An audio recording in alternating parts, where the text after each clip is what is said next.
Good morning. I'm Jim Gilmartin, and it's my privilege to invite you to the 205th meeting of the ECCL. The management team and the board of directors are really pleased that we have these meetings and that you show up. We are accepting questions during the meeting. At the end of each speaker's comments, I'll ask for questions. We'll try to answer as many as possible. However, we may have to limit them just as a matter of time. Now, you may notice that there's only 5 of us on the screen. David Willems and Mary Gibbs have not joined us at this point. Let's hopefully they do, or we'll all be doing a tap dance and to entertain you. But I think that they'll be here, but just be aware of that they have not linked in yet, okay? We're going to have Alex McLennan, you can see her, David Willems and Mary Gibbs of the Village. And of course, joining you right now is Mark Nowitzki, our Chief Operating Officer, John Quinn, our Chief Financial Officer, and Alan Bowditch, our Chief Communications Officer. So on that note, I'm going to introduce Alexis, tell you a little bit about her, and then she'll take it over. And then hopefully Mary Gibbs and David Willem will have linked in. If not, we will have a very short meeting. So Alexis, she is a public information officer and educational specialist, public educational specialist, and has served in the San Carlos Park Fire Protection and Rescue Service District since 2006. She is McLennan is a certified child passenger safety technician, juvenile fire starter program manager. She's a fire service instructor 3, American Heart Association CPR instructor, a certified health education specialist, and a community emergency response team trainer coordinator. Very busy young lady. So on that note, Alexis, I'll turn it over to you, and you can talk to us about San Carlos. And before you start, I see that David and Mary now are joining us in the conference room of the Village. Hi, guys. Glad to see you. I was in a state of panic for a moment. And your audio is muted, so if you have a comment, you can't make it. Okay. All right. Listen, Alex, it's yours, and then Mary and David, I'll be introducing you after Alex speaks. Okay, Alex, go for it. All right. Good morning, everyone. Thanks for having me. I just have a few things I'm going to go over with you today regarding San Carlos Park Fire District. We serve a portion of the Village of Estero. First thing that I have for you is planned and new fire stations. So we do have Station 54, which is located at the northwest corner of Oriole and Alico Road. And that's going to be opening this summer. We've had a few delays in construction, which, I think everybody understands, as there's lots of delays in construction and materials and everything right now. But we should be opening here in the next couple months on that station. As far as any future stations go, we are looking at some property on 3 Oaks Parkway and Pine Chase, which is a little bit closer to the Village of Estero. And then additional property on Airport Hall and Alico Road. So our next station, Station 55, our 5th station, will be located probably in one of those areas. And it's going to depend on call volume and what the next demand is going to be. So we'll kind of play that by ear, but Pine Chase and 3 Oaks could potentially be the next station that we build. We've had a lot of interest in our smoke alarm battery replacement program, where we'll come out and give you some assistance in changing your smoke alarm batteries. And that has been on hold due to COVID. But as of last week, we have opened up all of our in-person public education and community outreach programs. So if you need assistance and you live in San Carlos Park Fire District in changing your smoke alarm batteries, definitely give us a call here and we can set up an appointment with one of our fire inspectors to get your batteries changed. So that is a very exciting thing. So we get calls, multiple calls a week about when that program was going to restart. So we're happy to get that restarted for you. I'll tell you what, this is strange without any crowd feedback. This is a whole new experience here. Okay, well, while you're taking a pause there for a minute, Alexis, basically, if I understand it right, San Carlos Park Fire District is kind of north of Estero Parkway. Is that kind of correct? So, yes, anything on the north end of Estero Parkway, that is going to be relatively San Carlos Park Fire District. There are a little bit of a cutout there right at Estero Parkway and Three Oaks. That's a portion of Estero Fire District, but all of the communities on Estero Parkway, the north side, those would be in San Carlos Park. Okay, could you send us a graphic that we could include when we send this out, exactly where the boundary is? So if people have a question, they know which fire district to call. Yeah, certainly. I can send the boundary lines out to you. All right, thanks. Perfect. All right. Well, I just have a couple more topics for you. The next thing I wanted to address would be some traffic concerns that some of our residents had regarding just the amount of construction that's going on in our area. And we had some residents who were concerned about our ability to be able to get to you in an emergency response due to that increased traffic. And we want you to know that that's not a concern of ours right now. What we would really consider to be the biggest concern is people really following the Florida move over law. And the move over law is kind of indicates how you safely move if there is an emergency vehicle around you. So instead of, if you have an emergency vehicle approaching behind you, instead of slowing down, what you just need to do is move over to the right-hand side. Slowing down in front of us obviously impedes our ability to progress forward. So moving over to the right hand side, or if there is a police officer stopped on the side of the road, change lanes to get furthest away from them. If we do that and we work together to be able to do that, be aware of our surroundings, be aware of those lights and sirens behind us, then the increase in traffic, construction traffic, is really not going to bother us that much. And then the last thing that I have for everyone is some statistics from 2020. Pardon me if I read a little bit here, but in 2020, we responded to 4,071 calls for emergencies, and we treated 1,776 patients. The average patient age was 56. So if you're not right around there, maybe you didn't get to see us this year. And in patients over the age of 40, our most common mechanism of injury was falls, followed by MVCs or motor vehicle crashes. So I really wanted to take this opportunity, since that is our greatest, most common mechanism of injury, to talk to you about our falls prevention program called Step Smart. And we do have the ability to come out to your community and do a Step Smart presentation to just give you some really easy ways to be able to avoid falls in your home. And we have partnered with Lee Health, and they can provide free balance screenings at the end of that seminar. So we come out to the community, give you a seminar, Lee Health comes in, does a balance screening for you. All of that is free. Estero Fire Rescue also offers that. So if your community is in Estero Fire, you can give them a call for that program. Or if you're in San Carlos Park, you can give us a call. We'll get you the map. If you're not sure, if you call us and you're in Estero, I'm just going to direct you to Susan, and she's going to do the same thing for you. So we're both going to offer you that program. Take advantage of it. We don't want to run calls for falls. Falls are predominantly preventable, and some relatively easy steps. We also performed 2,191 fire inspections in 2020. And despite COVID's best efforts to slow us down, we were able to provide fire and life safety education to 24,643 residents. So those were actual contacts in San Carlos Park Fire District. So we were able to maintain pretty high numbers in that. Our overall response time was 5 minutes and 11 seconds.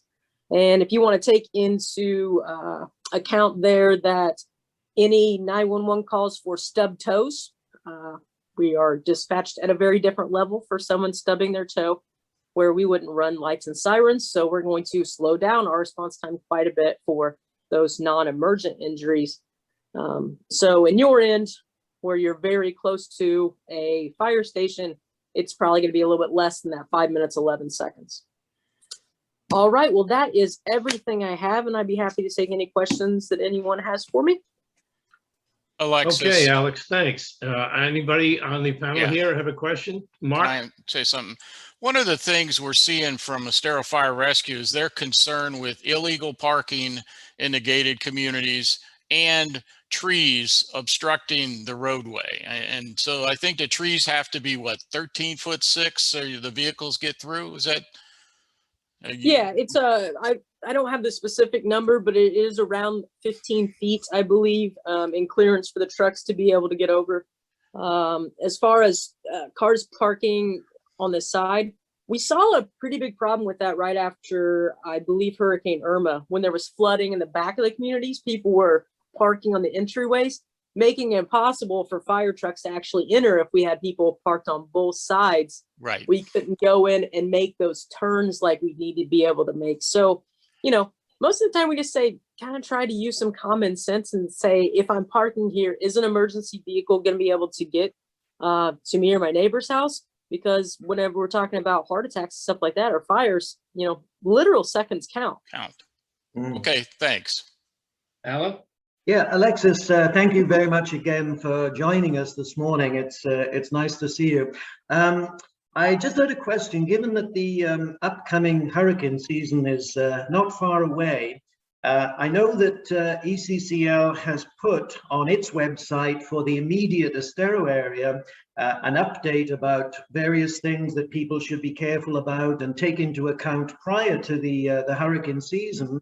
I wondered if you had any specific comments for your area, either about safe havens where people could obviously come, or any other updated information that you'd like to share for the residents in your area. Sure, absolutely. I can give you guys a link to some information on our webpage. And, you know, we really work with Lee County government, so lee.gov, and the EOC there. They're going to be running all of our shelters. So to find out which shelters closest to you are open, it's going to be different for every storm and the need and the demand for the storm. So going to Lee County's website, lee.gov, they're going to be telling you which shelters are going to be open. And one thing that is a kind of a concern, and has been a concern for Lee County, is just with, you know, COVID, they're obviously not going to be able to have as many people in the shelter, and there'll be certain policies perhaps in place that would have been very different than years ago. So it's more important than ever to have a plan. If you are evacuated, if our area is told to evacuate, to have a plan in place today. And you said, you know, we're almost to hurricane season. We're there. We're on, let's see, day 11 of hurricane season today. So if you're not have a plan yet and you don't have your disaster supply kit together, this weekend's a great time to go. Get that together, you know, hit Costco and, you know, buy all that stuff that you guys need. 7 days of food and water, 1 gallon of water per person per day, seven gallons for you alone. That's great. That's very helpful advice. Thank you, Alexis. Thank you. Any of the folks that are participating out there, anybody else have any other questions for Alexis? Okay, Alexis, our policy is if you have other things to do, if you're very busy, you don't have to hang around, but you're more than welcome to do so, okay? Well, that's wonderful. I actually do have a touch a truck event going on at San Carlos Elementary as we speak. So I told my firefighters I'd meet them out there after I wrap this meeting up. Thank you very much. Yeah, I really appreciate it. It's a great opportunity to give some safety information. And, you know, if you need us, give us a call. We're here. We're here to help you. We're opening back up 100%. So it's always a pleasure to have you here, and we appreciate the work that you and your folks do. Thank you very much. Thank you, sir. All right. Have a great day. Okay, if there are no more questions, I'd like to just move ahead then. And you see two other folks on your screen in the Village Hall. The first one I'd like to introduce is David Willems. David has served as Public Works Director for the Village of Estero since January of 2018. As a Public Works Director, David is responsible for overseeing the village's construction and maintenance programs, including roadways, stormwater, landscaping, sidewalks, and bike paths. David is a very busy guy and is got his fingers in a number of different areas that's really important to the quality of life in Estero. So, David, I'll turn it over to you, and you've got it. You're muted. You folks are muted. There you go. If I pull up a presentation and just share it, Pardon me? is it okay if I pull up a presentation to share? Just Oh, absolutely, absolutely, absolutely. it's going to be easier if people can see what I'm talking about. David, if you can increase your volume, it would help. Yeah, I think we're going to have trouble. Sometimes we have trouble with the volume. Can you hear me now? We can hear you, but the volume is a little low, but do your best. Speak a little louder. Okay. So what I was going to talk about was the projects that we have ongoing within the village. So projects that council has approved and we have contracts for, and split up in the CIP, it's split up into kind of project areas. So the first ones are the roadway projects. And right now we have Estero Parkway, Corkscrew Road widening, and River Ranch Road. Generally, Estero Parkway is finished. What we're still working on a couple of cleanup items. If you drive out there, you see the rust from the water. We got filters put on the irrigation system, so there should be no more rust accumulating. We're working with the contractor to get that rust removed. So over the next couple of months, we'll be getting that rust removed. And then there's some potential swale regrading in a couple of areas to eliminate some standing water. But other than that, the roadway is really done. I think the surface turned out really well, and I think most people like the landscaping out there. The other road, Corkscrew Road, which if you drive out there, you can see that the county has already started a month or so ago on the actual widening. What the village is working on is a design to construct 10-foot pathways on both sides of the road. Also landscaping and street lighting. Council about a month ago approved the concept for the pathways.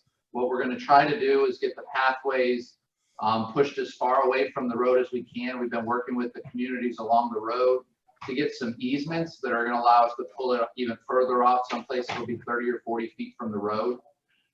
So we're working on the design. Our consultant, Johnson Engineering, who's the one that did the road itself, is working to lay out those final plans. So hopefully in the next 2 months or so, we'll have final sidewalk layouts, and then we can start with the landscaping and street lighting, and then the permitting. So that one, the actual widening is supposed to finish at the end of 23. And that's probably when we would likely start on the construction of the pathways and landscaping. The last roadway project is River Ranch Road. What we're trying to accomplish on River Ranch is to improve pedestrian safety, improve the traffic flow around the high school down by Willems Road, and then also to improve drainage. During Irma and before Irma, there's extensive flooding of River Ranch Road, and some of that is caused by a lack of adequate outfall, and then also the swales along River Ranch Road are not really designed appropriately. They have some high pipes, some low pipes, so we're going to fix all that so that it doesn't flood as much as it does right now. And we're going to look at putting sidewalks along both sides of the road. Right now it's only along one side and it doesn't go all the way to Willems. From a traffic standpoint, if you go there in the morning or afternoon when Estero High School is going in or out of session, there's a lot of backup along River Ranch by Willems. And the concept that council approved a couple of months ago is to install a roundabout at Willems. What that'll allow is a little bit better flow of traffic out of Estero High School during those times. And then we are also going to work with the school district to reconfigure their entrance, which will allow more stacking and a better flow of traffic onto their property. Hopefully what that'll do is stop the gridlock that happens in the morning and afternoon down by Willems Road. Right now we're working with a consultant to get a contract to do the final design and permitting for that. Hopefully in the next month or two, we'll bring that to council for their approval. And the design and permitting for that's going to be pretty complicated. So we're probably still a year and a half out from being able to bid that project. The next group is intersection projects. The first two are not directly the village, but they're important projects in the village. And then the Willems, Atlantic Gulf, and Coconut are two that the village is working on. If you drive down Corkscrew, the Lowe's entrance here, there's the developments adjacent to it. We're supposed to pay for the installation of the signal. Most of them didn't come forward to do that. So the village actually just recently paid the county to build the traffic signal. With that, the county has hired Ajax to actually build it. According to their current estimate, they expect the signal to be complete early next year. Part of the lead is getting a lot of the materials in. Just takes a while to get those large mast arms in, but they're working on it, and that's moving forward. The village will be looking to get the money back from all of the developments around it, either from direct payment or potentially assessments. Another traffic signal, this one the village isn't directly involved in, is down on US 41 in Pelican Colony. The adjacent developments, so you have Oak Brook Properties and London Bay have agreed to pay for that signal, and they're working together to design, permit, and construct it. I don't have a schedule for that yet. I'm trying to work with those entities to get an estimate of where they are in the design and when they expect it to be designed, permitted, and constructed. We don't have that yet, and we're just trying to facilitate it. We're not directly involved in that design. The other one that we're really involved in is improving the intersection at 41 and Williams Road. There's a lot of conflicts. There's a lot of illegal left-hand turns, and there's a limited amount of stacking in US 41. So we hired a consultant to come up with a concept of how to fix it. They proposed to eliminate the lefts out of the Walgreens here and then build a roundabout at the Life Care Center. Council approved that a little while ago. We just hired a consultant maybe 2 to 3 months ago to start the actual detailed design and permitting. They're working on that right now. They've gotten the surveying. They should be coming back in the next 3 or 4 months with modifications to this concept, and then move forward into the design and permitting of that. This is potentially going to have some wetland impacts. Because of that, the permitting time frame for that is longer than some others. We're probably 1.5 years to 2 years for the design and permitting of that. But we're moving forward to try to fix these safety issues that occur at this intersection. The last from the intersections, with all the development that's happening out along Coconut, at the end, there's going to be a lot more traffic. We did a study with KCA, and they identified that while the 2-lane road likely has the capacity to handle the flow, there's going to be extensive delays for the communities on the northern part of Coconut to take a left out. So they recommended roundabouts at 3 locations. One's at Coconut Shores, one's at Meadowbrook, and then one's at El Dorado Acres. We've hired a consultant, Johnson Engineering, to investigate how those roundabouts would fit, if we would need extra right-of-way, what utilities could be impacted. They've completed a draft of that report, and they're making some changes to it. So we should have that report and be bringing it to council probably within the next month or so, maybe before their August break or just after. Bike ped projects, this misleading that this is the only one that shows up, because some of our roadway projects actually have huge parts of it are bike ped. Estero Parkway was a lot of bike ped. Corkscrew Road has a lot of bike ped, and so does River Ranch. But those were bigger projects than that. This is the only one that is really just focused on bike ped improvements. And what we're looking at is providing a connection between Three Oaks Parkway and Via Coconut. There's already a sidewalk on the north side of the road, but we're going to look at something that's a little bit better than that. There are no bike lanes. The bike lanes don't continue along the entire section of the road. So we want to improve bike access and then also pedestrian. The consultant has finished the survey, and in recent conversations with them, they're hopeful to get us the concepts within the next week or two.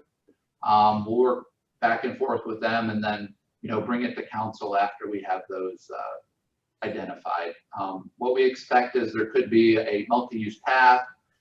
Maybe it's adding bike lanes to both sides of the road and potentially moving that sidewalk on the north side, because it's a fairly narrow sidewalk right now and it's relatively close to the road.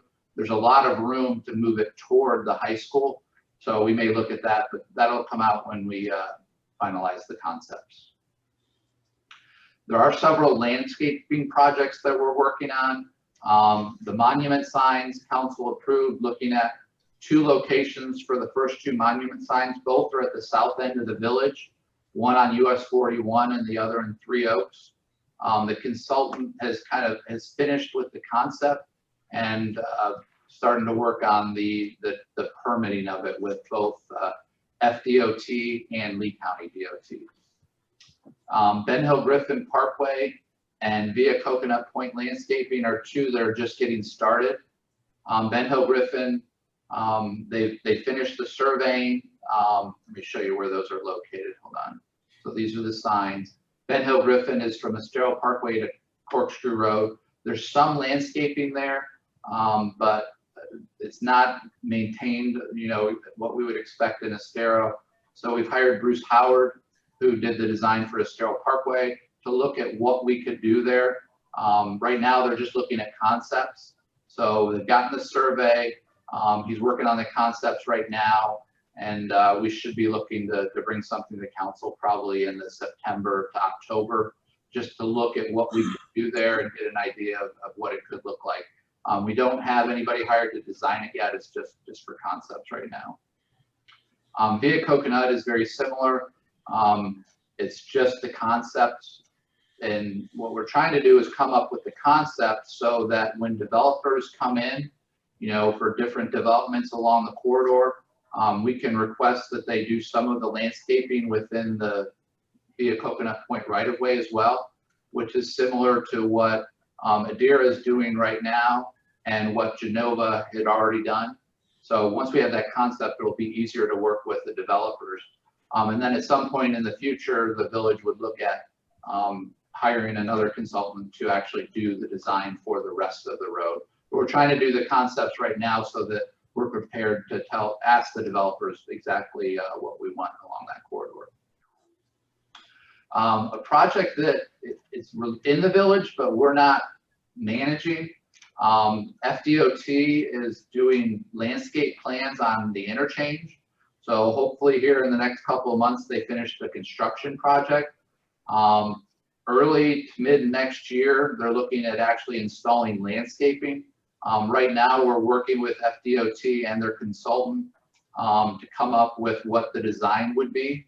And generally, they're going to, similar to the other interchanges, they're going to look at landscaping the slopes of the interchange and doing some landscaping along Corkscrew Road. Their budget for that is right around $1 million. So we're working on the design right now, and then it'll be built sometime in the middle of next year, likely. Stormwater projects. We have 2 going on right now. The first is the north branch of the Estero River.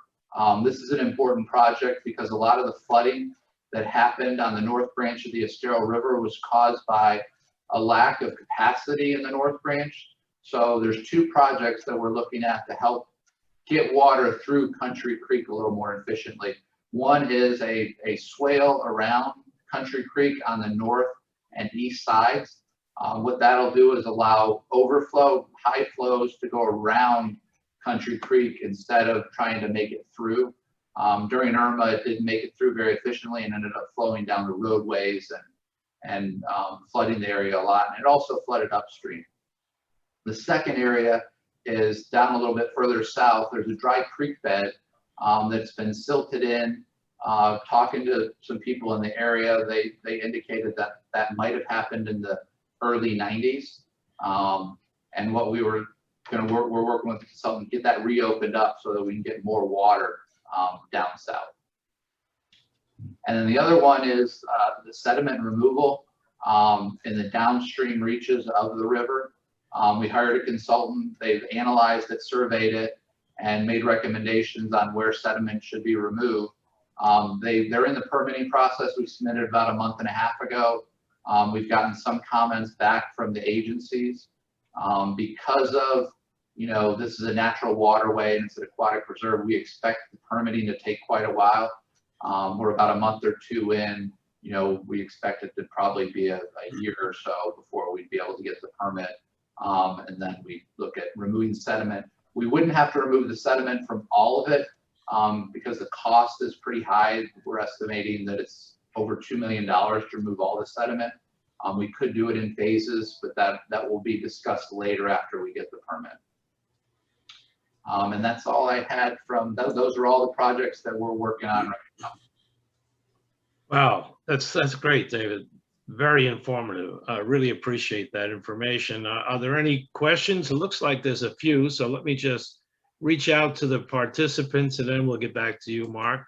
Let's see. Thanks. Is one question from Donna Sutton, two things actually. She said, first, when the bike ped on Willems,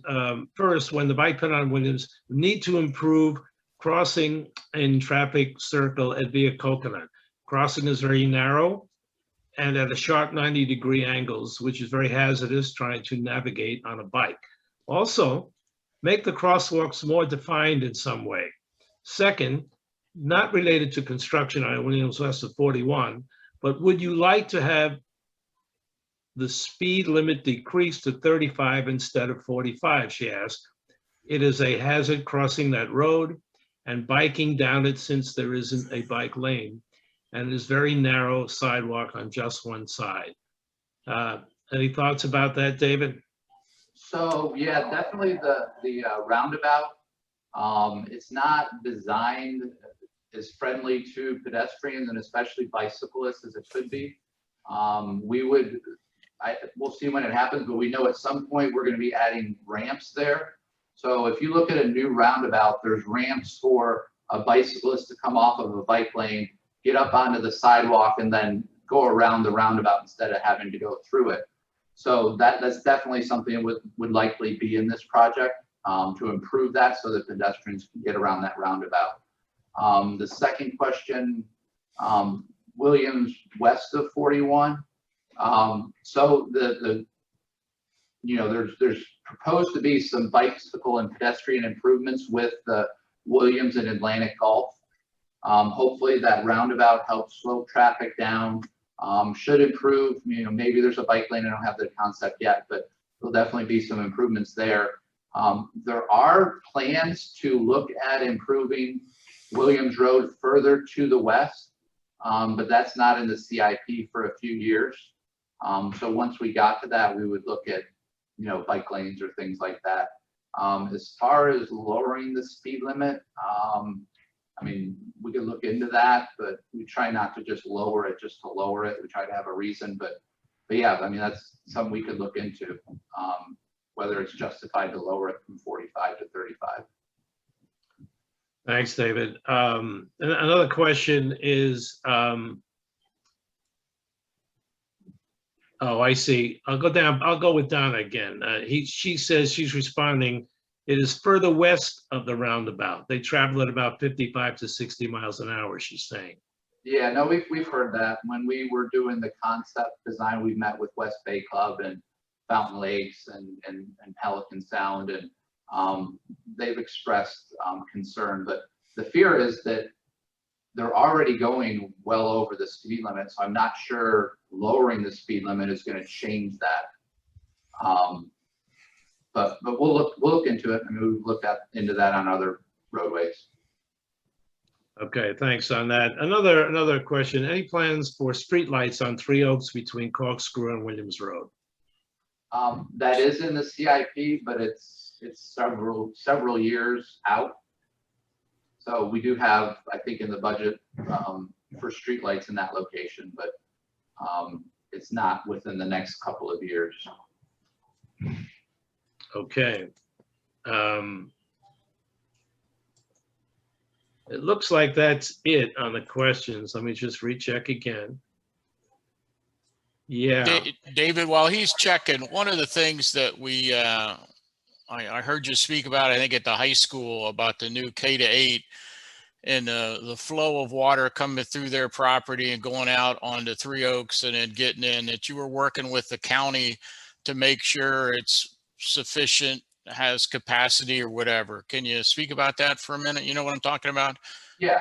So when we had the rain from Irma and then the storm before Irma, one of the problems was a lot of the drains along Three Oaks Parkway became clogged with just leaves and debris.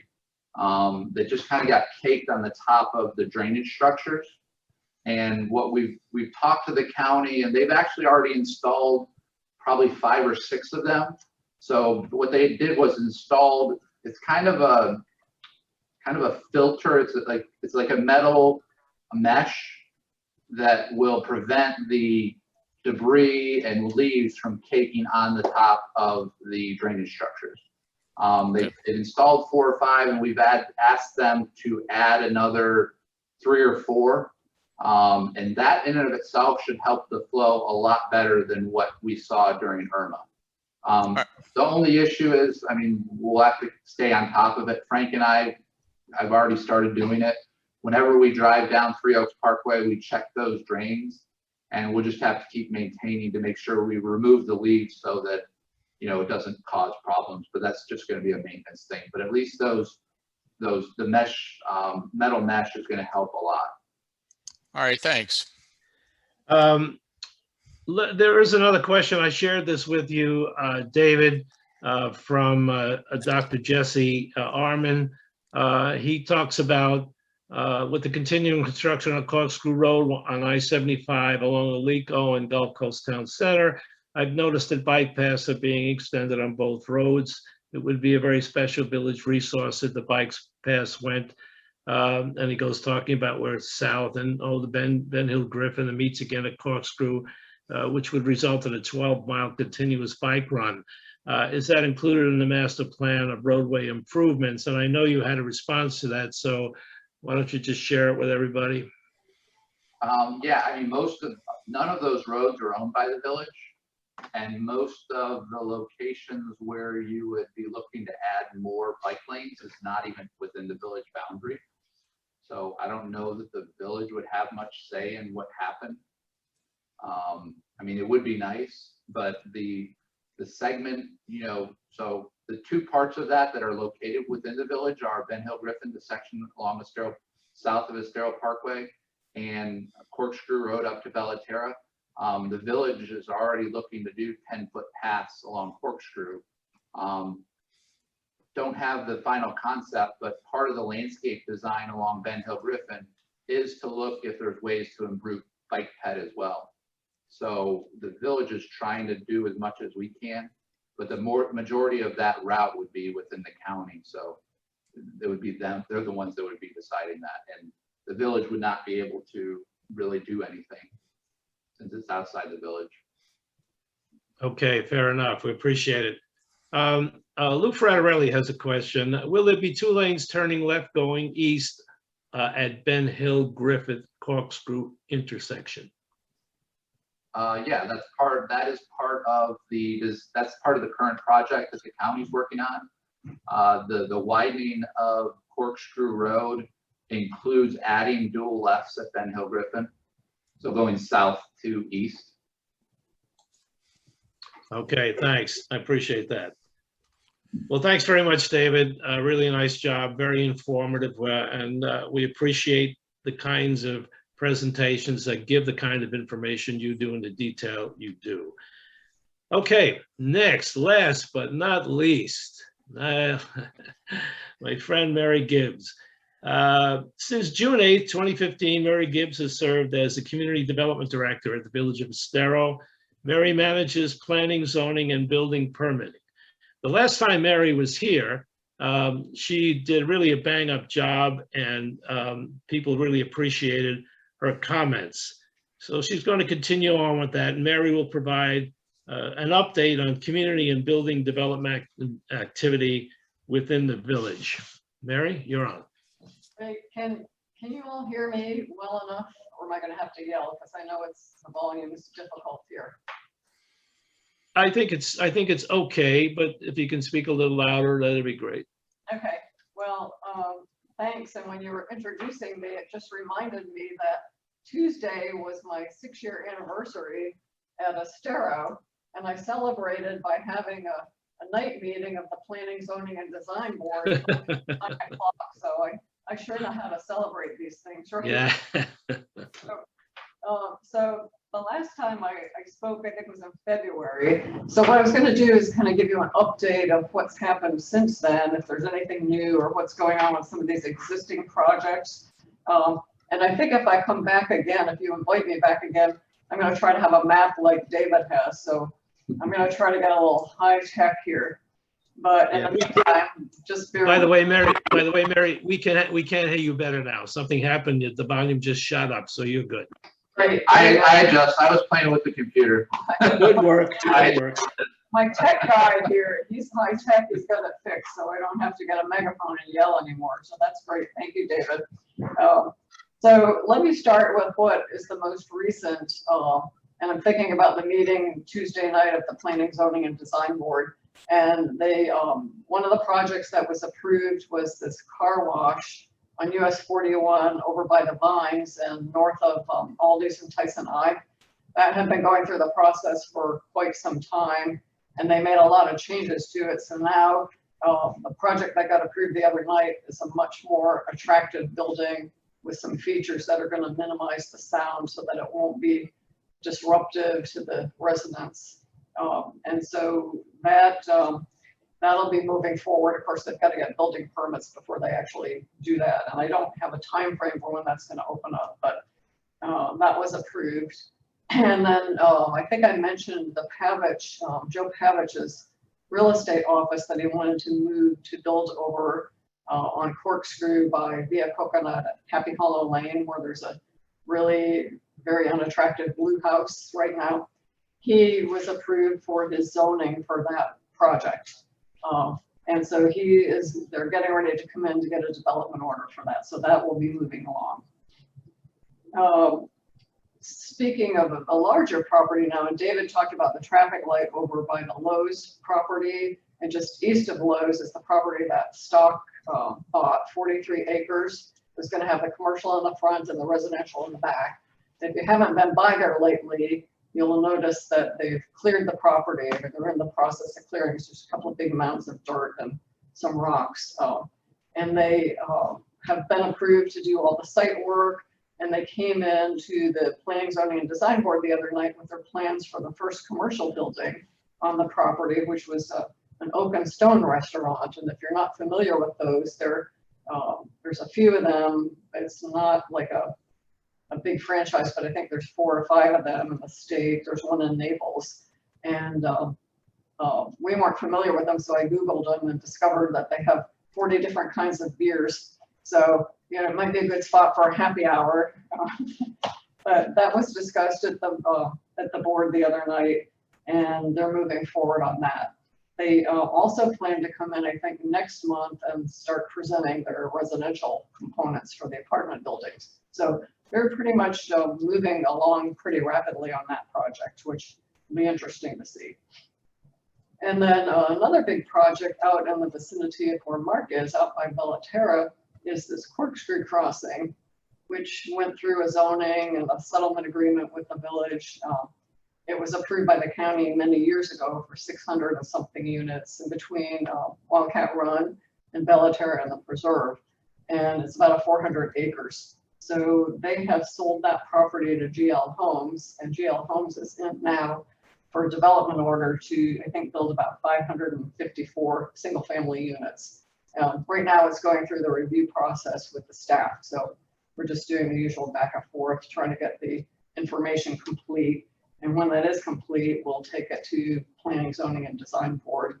We don't have a date at this time, but it's just going through the process. But it's probably our largest project. So if you're interested, just let us know. We can make the information available. David also mentioned, and I think we talked about the drainage for the proposed school property, the school site on Three Oaks. They were in for their comprehensive plan amendment, and that went to the Village Council at the end of May. And that was a kind of long hearing, and the council said, well, we'll send it, because it's a comprehensive plan amendment, it has to go to the state for review.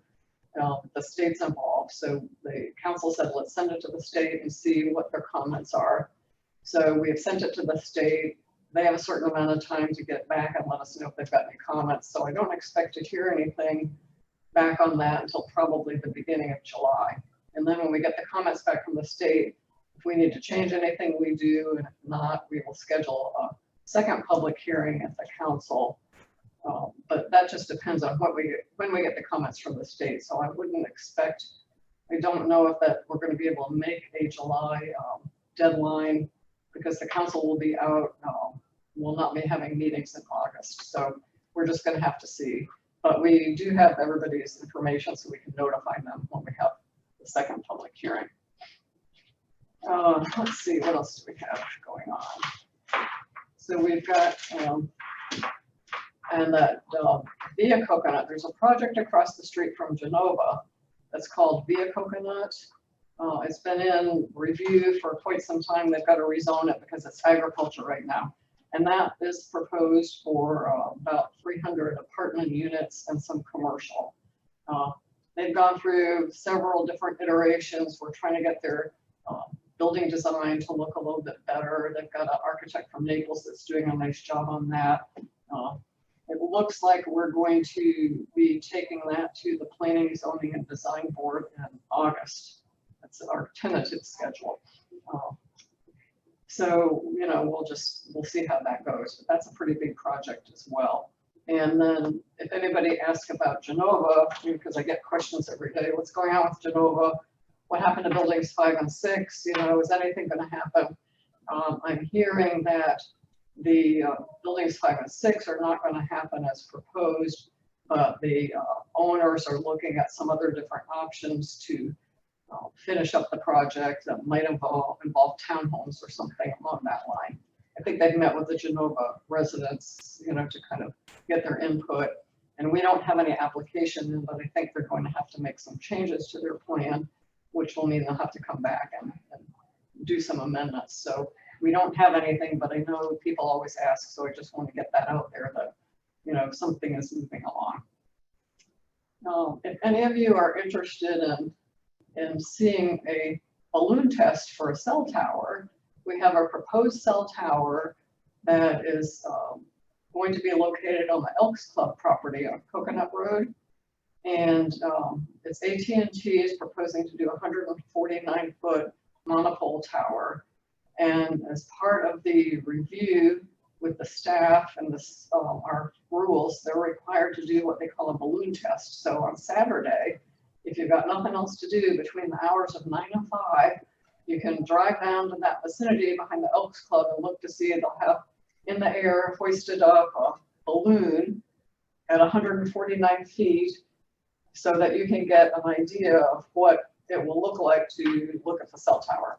And the reason they do that is so that the neighbors, and we notified the neighbors, and they have to run an ad in the paper. So there's been an ad in the newspaper for about 2 weeks notifying everyone, balloon test is coming soon. You can go out and take pictures and kind of get a perspective, or maybe you can hop into the Elks Club and, have a little adult beverage and go out and see what the cell tower might look like. That will be on Saturday, and they're also going to have a neighborhood information meeting the following week so that people will know about that. What else do we have? Park Street Pines over by Stony Brook. to the east, there's a 12-acre piece of property that's over by the fire station and in front of the school. And this 12-acre piece of property was zoned commercial by the county years ago, but not developed except for the fire station. And so they're in now to make some changes to their site plan. They've got to go back to a zoning amendment. That's probably going to be going to the Planning, Zoning, Design Board at our meeting on July 13th. They, oh, could you just, can you see me? Oh, all right. They were approved for a gas station and mini warehouse and some other commercial uses. So they're sort of switching around locations of things. They want the gas station to operate 24 hours a day. The mini warehouses were approved. They initially looked kind of like barracks, you know, those one-story, really ugly and taking up a lot of property. So they want to go up in height with those, make it more, I guess, like a Q-Smart building. So that will be probably on our July agenda. And then we have a new application in that was not in when I talked to you before for West Bay Club high rise, which surprised me that I didn't even know, even though I worked at the county, that there was a high rise approved already for this site. It's at the end of Williams Road. It's off of this, I think it's called No Name Bridge. So it's sort of surrounded by wetlands, but it's like an upland 5-acre spit of property. And that was approved by the county, but they've got to come in and they're proposing to change it because they want to increase the height a little bit. I think it was approved for 22 stories over parking. And they want to go, I think, from 220 feet up to 285 feet. What they want to do is redesign the building so that they stick with the same footprint, but they want to make the units bigger, so bigger, a little more luxurious. And by making the units bigger with the higher ceiling heights, they want to go up in height. It'll be actually less units than what it was approved for, but it's going to be taller. So that requires a public hearing. And that application just came in recently, so we're reviewing it now. So we don't have any date. I think they want to come do an informational presentation at the Planning, Zoning, and Design Board on July 13th. So I think we're gonna have another busy agenda, but that's kind of an interesting project because, you know, Bonita has all these high rises going on, and now we have one too. So Lee Health has the 43 acres at the corner of Coconut Road and US 41. And I think you all may be familiar, they've been doing some outreach to different focus groups and trying to get some ideas for what to do with the property. They've got a consultant, Dover Cole, working on some scenarios for a mixed use project. We have no application in, they've got to rezone it. So we've been having some preliminary discussions, as I think all of you have, as to what would work on the site and what kind of public amenities they might have. So that will be coming forward at some point, I'm not sure. I keep hearing they'll be submitting an application soon, but I don't really know. And in terms of our village property, we're still working on scenarios. I don't think we have anything new to report with that. And I think the people ask about the HCA property, North Point, what's going on with that. And we haven't heard anything about that either. So the big properties are still nothing new that we know of with that. And then we have a few things that are under construction. If you're driving around, you'll see on Corkscrew Road, the auto zone. I think they opened up yet. They didn't open up, they're close to opening. And Dr. Hauk is building his medical building on Corkscrew Road at Arcos, which is turning out to be really attractive, I think. And then we have under construction, I think David mentioned the roundabout at Willems and via Coconut, the Estero project, or I think it's called the Reserve now because you have to change your name 6 times. So that's under construction as well. So there's a lot of activity going on. I've probably forgotten a few, but I think those are the main ones that, you know, to just give you the update from the last time. And I hope if you ever invite me back again, I'm going to try to use a map like David had so I can show you the locations. he could be my tech guy. There you go.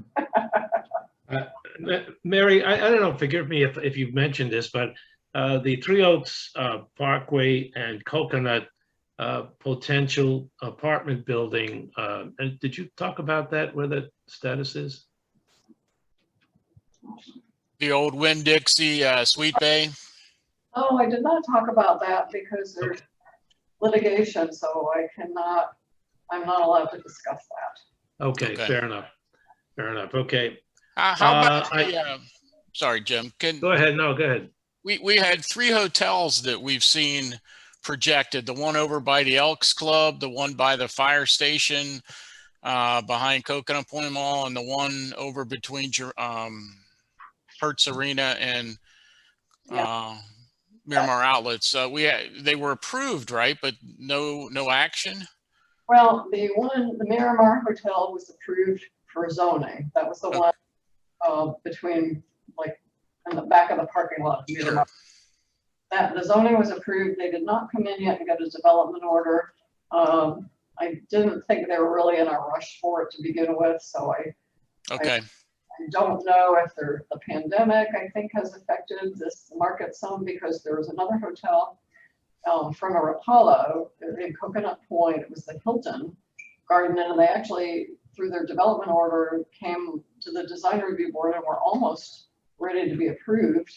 And there was a little discussion about their towers that needed to be changed, and then they kind of fell off the face of the earth. So I talked to Ned Dewhurst a couple weeks ago and said, hey, did this guy's fall off the face of the earth? And he said he thought the pandemic was affecting the hotels. And then the other one you mentioned, Coconut Road on the south side of Coconut, southwest corner of Coconut and 41, was approved for a Staybridge Suites. They got their development order approved. They came in, they submitted their building permit. They went through the whole building permit process, but they've not picked up their permit yet.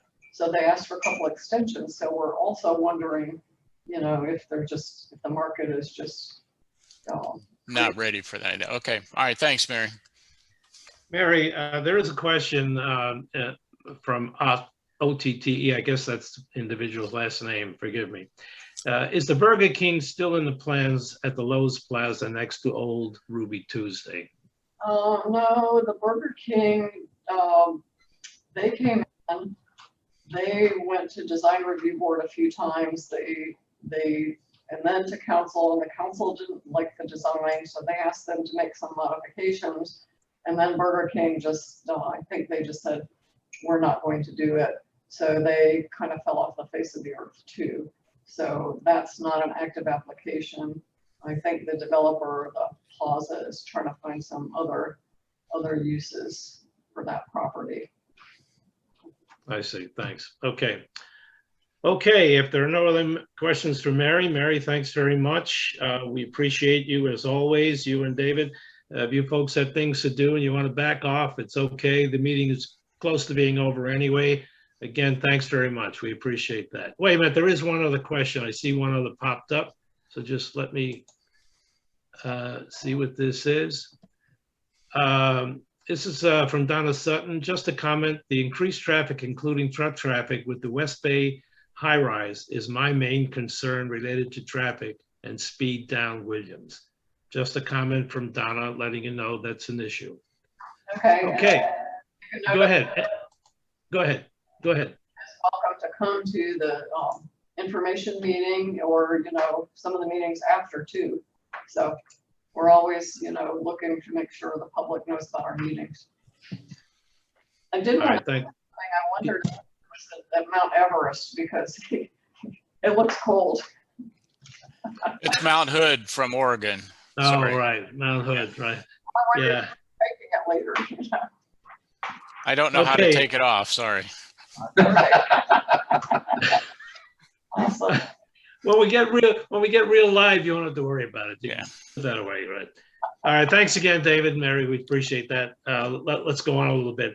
I just like a couple of comments very quickly, and then we'll move on to John Quinn and then Alan Vodicek with just a few comments. We continue to have dialogue with the Calusa Waterkeeper organization. You may have heard from us in the past, the ECCL is focusing on water quality and abundance of water as one of our major focuses in our environmental world. So we continue to do that. We feel that it's going to be much better approach to getting things done and solving issues if the ECCL would tie into organizations like the Calusa Waterkeeper, who have the scientific background, knowledge, experience, so they can guide us and we can help support what they're trying to do. The Pebble Point residency, which is right at the very end of Coconut Point, the east end of Coconut Point, has inquired about membership in the ECCL, and we're in dialogue about that. By the way, the new ECCL brochure is available. It's been developed into a PDF format. If any of you are interested in that, just to have it, to see it, or to share it with any folks in your organizations, please contact any one of us.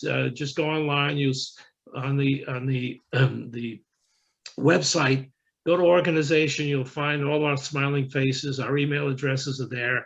So please reach out to us if you'd like, me as well, and we will see to it that you get that PDF. A little bit of sad news on us. We've been crying for about a week. Barry Friedman has resigned from the ECCL's Chief Membership Development Officer position.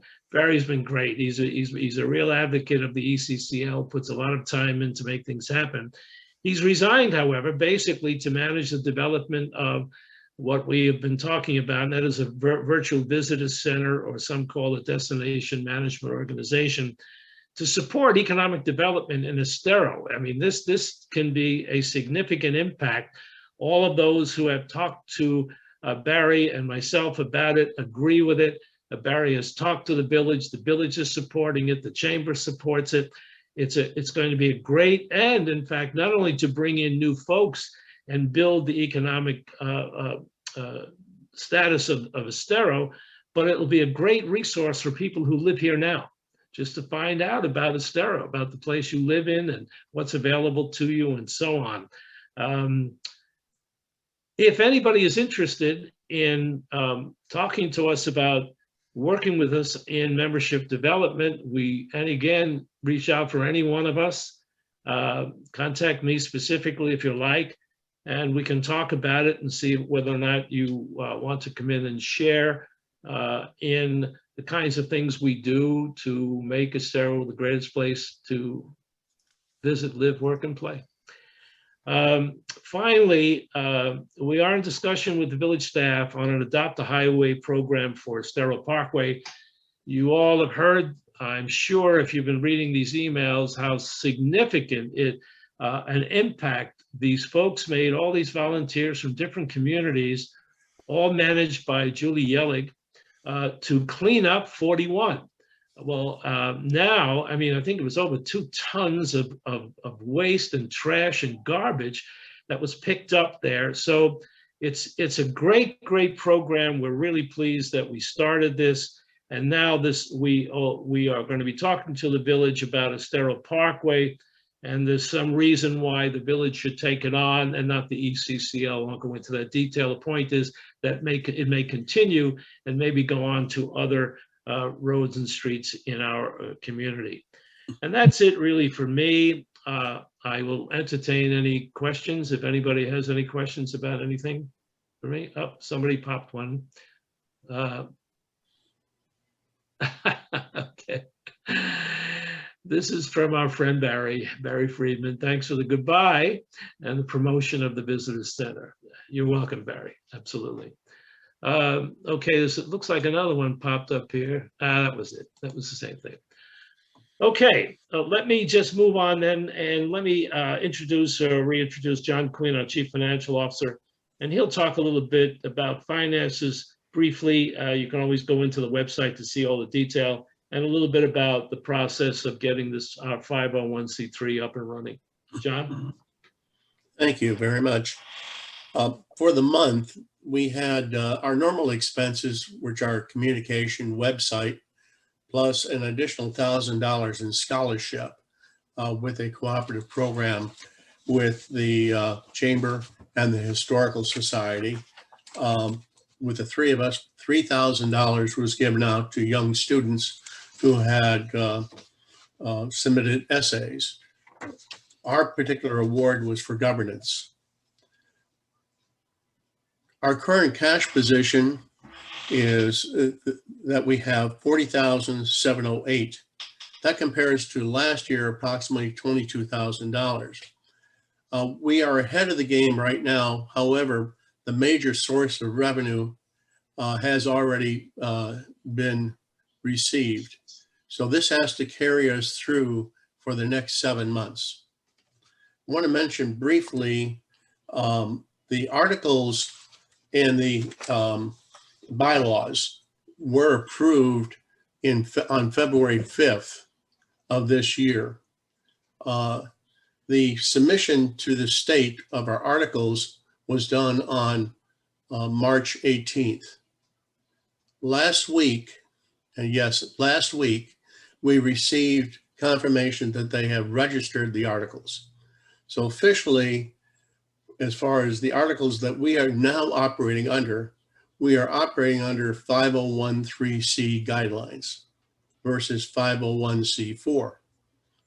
That means that on a day-to-day operational basis, we have to comply with these statutes. We've now applied, and that has been sent in to the IRS, a request to be recognized by the IRS as a 501c organization.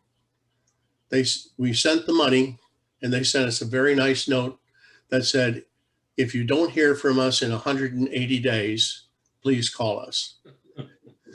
So we're going to go through that process, and hopefully we will become registered with the IRS.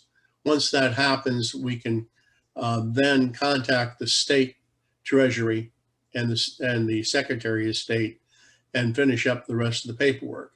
Until then, if there is a contribution that needs to be made tax-free, we still have an arrangement with the Southwest Florida Foundation, and we can receive funds, and you'll see that on the website, that link. This is a major change as far as ECCL in its orientation. The one thing that we are really absolutely confined from not doing is endorsement of political candidates. So that's not something that we now, going forward, could do. We have not been doing that, but officially we could have under our prior articles of organization. So we look forward to getting this done, and we'll keep you informed as the process goes forward. Thank you, John. Appreciate that. Any comments for John? Any questions? If you're looking for more detail, John publishes a whole slew of information about our finances every month on our website, and you can see it there. I want to stop for a minute because there was another question that came in before John started to talk, so I just want to repeat the question and give a response. Are any of the ECCL's member communities willing to follow the Calusa Waterkeeper's recommendation to improve water filtration and cleansing infrastructure in their communities so that drainage discharges significantly reduce nitrogen and phosphorus and other landscape chemicals inputs into our natural water bodies? Estero River and eventually Estero Bay, a highly impaired, outstanding Florida water body. That's a very long question, and I'll give you the short answer. We are, in fact, talking to them about that, and we've had conversations. Nancy O'Malley is our chair of our environmental council, and she's been in a conversation with members of the Calusa Waterkeeper to do just that. Mark Novisky has been involved in that significantly as well, to try to come up with the most practical and effective approach to get the message from the Calusa Waterkeepers into these various communities. And that could be through CDDs and so on. The answer is really that yes, we are looking to make that happen. We have not reached that point yet. We've only started talking to the Calusa Waterkeepers within about a month ago. but we are moving in that direction. So I hope that answers that particular question. So, Yeah, we have another meeting with the Calusa Waterkeepers on Monday to keep that dialogue going. So we That's are correct. involved and we're working on it. Yeah, and it's really a great thing for us to do. They are tickled pink that we're working with them. We are the same. We're really happy to do that. We think it's going to be in the best interest of both organizations, and there may be others that we would reach out to as well, like FGCU, very heavily involved in that. The point is that instead of just being a lone soldier out there in the battlefield, it's much better to have a cadre of folks around us with more ammunition to hopefully make a more stronger impact on that. So I hope that answers that question. Okay, so the next speaker is Alan Bowditch, our Chief Communications Officer. Alan's got a couple of things to say. So Alan, you're on. Yes, thank you, Jim, and a very good morning to everyone.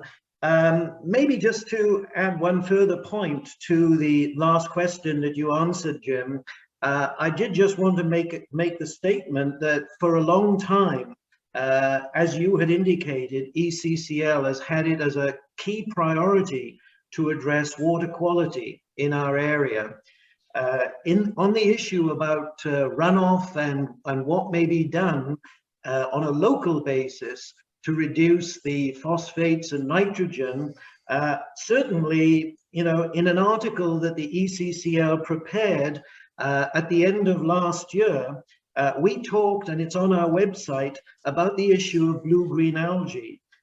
We actually discussed this with the waterkeepers, the Calusa waterkeepers, and they saw the article. They have also been very concerned about the issue of blue-green algae and the potential impact that it may have on causing cancer.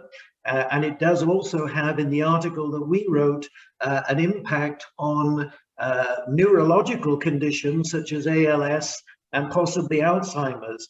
That article is available online, and it just illustrates perhaps the close working relationship that we've already been discussing with the Calusa waterkeepers. That certainly is an important issue that will continue. So I just wanted to maybe draw, you know, that to a full conclusion.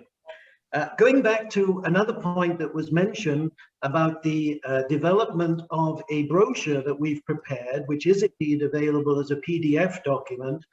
We also had hard copy prepared for that. And many of the new developments that have been developing along East Corkscrew had a delivery of those particular communication pieces about what the ECCL is about and what it does, delivered to them so that they could hand them out to potential new residents who would be interested in living in the areas like Wild Blue, the place, and of course the new development like Verdana.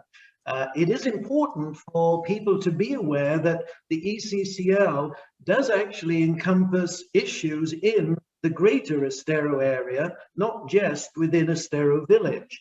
And so the issues that Mark Nowitzki has been talking about in relation to all of the developments along East Corkscrew play a role in what ECCL is trying to do to encourage issues related to, you know, conserving the environment, concerning our water quality, and of course, planning a carefully proposed development in that very important new area along East Corkscrew. We hope to have a very comprehensive article in the Greater Estero Community Report that's going to be produced for September that actually pulls together many aspects about what is indeed taking place in that East Corkscrew corridor and why, of course, it's important to be aware of those issues. Just a couple of quick other things. We know that it's important to get our message out to as many people as we can. The Communications Committee has been working very hard to do that, using communications on Facebook. And also, we've actually, a number of us have been putting a number of features on Nextdoor, those that we think would be of interest to local individuals, who are interested, and a lot are, in communicating to one another on Nextdoor. Just in this last few weeks, we've had two very important articles go out. One was on falls. That was produced by the Health Council, working within the ECCL, and that really was very, very well received. It had a very high hit rate and an uptake rate, so that was very encouraging, as was the article about the development of the road on East Corkscrew, which I mentioned. One very last thing from me is also in talking to the Health Council, Brian Hurwitz is actually focused very much at the moment on trying to look at the identification and location of AEDs. Of course, these are important for saving a life if someone has a heart attack, but there isn't really a very coordinated approach to understanding where, either in individual communities or in the broader sense within Estero Village, where all these are actually located. So we are looking at perhaps undertaking a survey with the managers and key administrators in these communities to see whether we can develop a means collectively of actually carrying out this process. If that is actually very successful, which we hope it will be, the plan would then be to also discuss this with Lee County Commissioners to see whether this can be moved into a broader, way of looking at, on a wider range, where AEDs are located, to obviously increase safety if someone is suddenly taken very ill.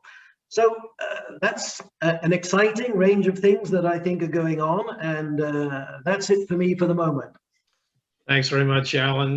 One thing I failed to mention, and that we are also involved with the Village of Estero septic to sewer converts. We have 400 septic systems in Estero, and as the village moves forward, we are directly involved through a fellow by the name of Bob Dion in helping to get the word out and offering input on how we can make things happen quicker rather than later. I just wanted to make that final comment. Okay. I think we're about to adjourn right now. We've run over a little bit, maybe about 18 minutes, but I think it was worth it, specifically because of the comments made from our speakers. A special thanks to Mary Gibbs, Community Development Director, and David Willems, Public Works Director of the village, and Alexis McLennan, the Public Information Officer at the San Carlos Fire Protection and Rescue Service District. We also appreciate all of you who made comments, asked questions, and were engaged with us. That's really the point behind all of this, and we do appreciate that. You know where we are. If you have any questions of any of us, just go online. You'll find us and our email addresses. You can reach out. You guaranteed we will give you a response. And again, we appreciate it. Finally, we're taking hiatus, and we will not have an ECCL meeting in July or August. There are a lot of us have to do certain things, and we just want to give everybody a break. However, we plan to have a live membership meeting in September. And we look forward to seeing you then. We've already booked it, we paid for it, so we're going to be there, and hopefully you will be too. And we look forward to seeing you face to face, shaking your hands, and getting back to where we were before this terrible pandemic. The next meeting will be on September 10th at 10 a.m. and it will be at the Parks and Recreation Building in Estero. With that, thank you again. The meeting is adjourned.